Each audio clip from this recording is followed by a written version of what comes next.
Quanto è sano mangiare siciliano, e non vantulo mangiare siciliano. L'arancine e i crispetti, le cocchette e i panelli, le spilciune e i guastetti, la fuazza e la cuccia.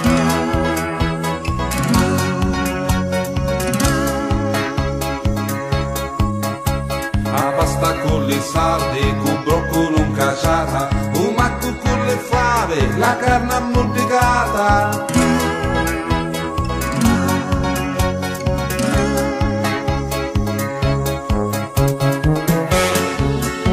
È buono, è sostanzioso, da sbattere con l'amici, con tocchi vino che fa cantare.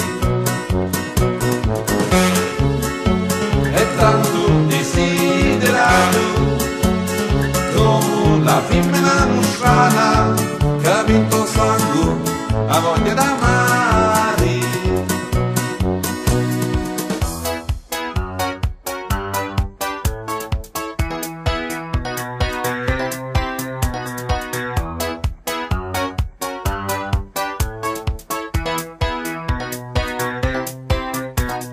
Quanto è sano mangiare siciliano, e non vantulo mangiare siciliano. Le pomodore secche, caponata e mulinciane, ma balucia a picchi pacchi e calamari chini.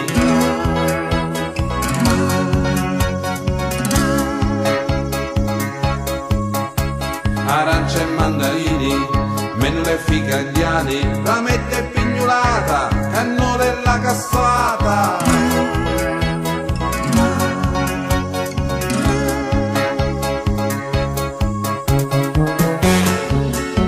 È buono, è sostanzioso, da sbattere con l'amici, con tocchi vino che fa cantare.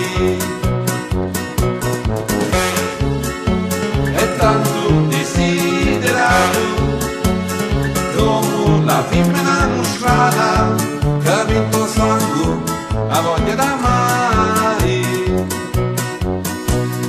Quanto è sano mangiare siciliano,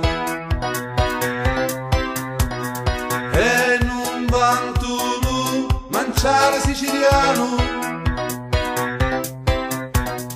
Quanto è sano mangiare siciliano, e non vantulo mangiare siciliano.